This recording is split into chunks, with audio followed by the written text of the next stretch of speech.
Hello అందరికీ welcome back to my channel some time with Shri. ఎలా ఉన్నారండి అందరూ? నేనైతే సూపర్ కూల్ ఉన్నాను. మీరు ఎలా ఉన్నారో తప్పకుండా కమెంట్ సెక్షన్లో కమెంట్ చేసేయండి. ఇవాళ అయితే నేను చికెన్ మోమోస్ చేస్తున్నాను. ఎందుకంటే పిల్లలు బయట చూసినప్పుడు అడుగుతున్నారు. సో మా మమ్మీ వాళ్ళ ఇంట్లో ఉన్నాము. సో మమ్మీ వాళ్ళ ఇంట్లో నలుగురు ఉంటారు కాబట్టి నలుగురికి మోమోస్ కావాలంట. సో అందుకే బయట తెప్పించడం కన్నా అఫ్కోర్స్ మైదా అన్హెల్దీ. అప్పుడప్పుడు ఇంకా వాళ్ళ కోరికలు తీర్చాలి తప్పదు కదా, దానికోసమే చేస్తున్నాం అనమాట. సో ఇవాళ అయితే మోమోస్ చేసేస్తున్నాం. దానికి ముందు నేను సరిపడా మైదా పిండి, అంటే మనం ఎన్ని మోమోస్ చేసుకోవాలనుకుంటామో అంత పిండి తీసుకుని అందులో కొంచెం సాల్ట్, మన రుచికి సరిపడా నేను ఒక హాఫ్ స్పూన్ అలా వేసుంటాను.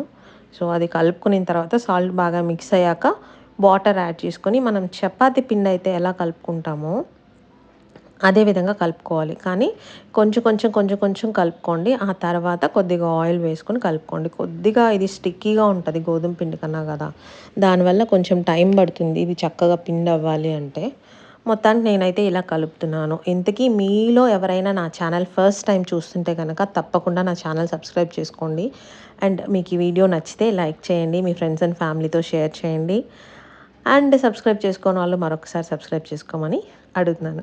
సో ఇదనమాట విషయం. సో ఇప్పుడైతే నేను పిండి కలిపేసి దీన్ని పక్కన ఉంచేస్తాను. సో ఎప్పుడైనా పూరి పిండి, చపాతీ పిండి ఏదైనా సరే ఇవి కలిపిన తర్వాత వాటికి కొంచెం సెటిలింగ్కి ఒక 15 to 30 minutes టైం ఇచ్చామనుకోండి, అప్పుడు బాగుంటుంది. చాలా స్మూత్గా ఉంటాయి అన్నమాట.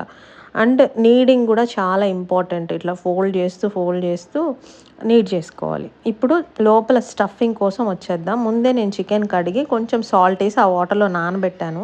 సో దట్ చికెన్ కొంచెం మెత్తబడుతుంది అనేసి. అలా వేసిన తర్వాత ఉల్లిపాయలు, అల్లం ముక్కలు చిన్నగా కట్ చేసినవి, వెల్లుల్లి ముక్కలు అండ్ కొత్తిమీర. చాలా సింపుల్. ఇప్పుడైతే చికెన్ని మిక్సీ పట్టేసాను అనమాట. కొంచెం పేస్ట్ లాగా పట్టేశాక మిరియాల పొడి అండ్ సాల్ట్. సో ఇందులో మనం పచ్చిమిరపకాయలు యాడ్ చేసుకోవట్లేదు, మిరియాల పొడి యాడ్ చేస్తున్నాం. ఏమన్నా కొన్ని హెల్తీవి యాడ్ చేసుకోవాలి. సో మిరియాల పొడి చాలా మంచిది. అండ్ వర్షాకాలంలో చేస్తున్నాను ఇవి.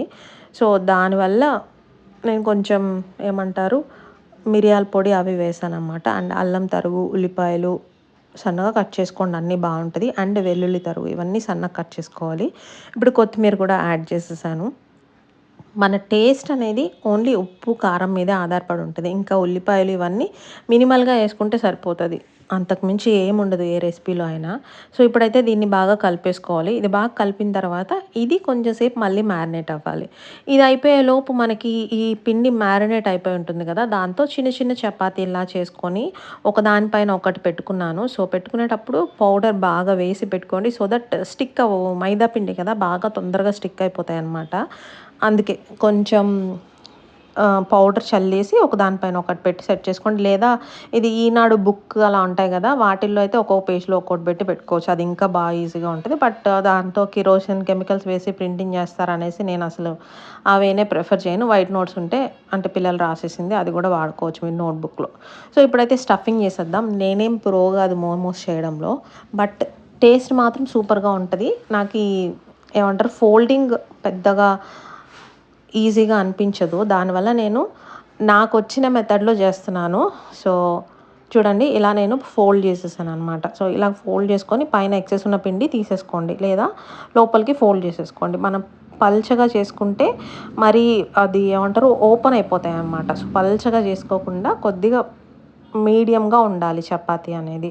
సో ఈ మైదా పిండి చపాతీ మీడియంగా చేసుకొని సైజు కూడా చిన్నగా చేసుకొని, కొన్ని పెద్దవాళ్ళకి పెద్దవి, చిన్నవాళ్ళకి చిన్నవి అన్నట్లు కొన్ని చేశాను. మోమో చట్నీ కూడా చేసుకోవచ్చు, లేదా సాస్తో అయినా తీసేసుకోవచ్చు వీటిల్ని. సో ఇప్పుడైతే ఇడ్లీ పాత్ర, ఇవి ఆవిరికే ఉడకాలి. ఇడ్లీ పాత్ర ఆయిల్ రాసేసి వీటిలో మోమోస్ పెట్టేస్తున్నాను. సో ఇలా చూస్తున్నారు కదా. సో ఆయిల్ రాయటం వల్ల ఏమవుతుందంటే అవి అంటుకోకుండా ఒకదానికొకటి వస్తాయన్నమాట. ఈ మోమోస్ పెట్టాక కూడా వీటిపైన నేను మళ్ళీ కొంచెం ఆయిల్ రాస్తాను.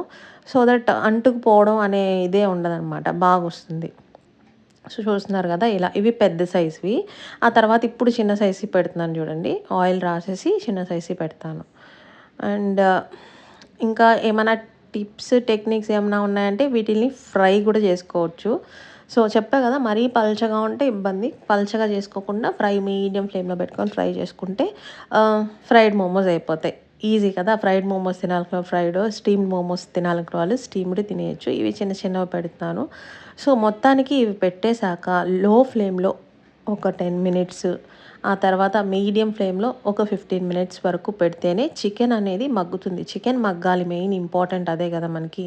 పైన లేయర్ తొందరగానే మగ్గుతుంది. లోపల ఉన్న స్టఫ్ అనేది మగ్గాలి. దానికోసం కొంచెం మీడియం టు లో ఫ్లేమ్ మధ్యలోనే ఎక్కువ టైం కుక్ చేసుకోండి. సో, చూసుకొని కుక్ చేసుకుంటే వేడి వేడిగా మోమోస్ రెడీ అయిపోతాయి.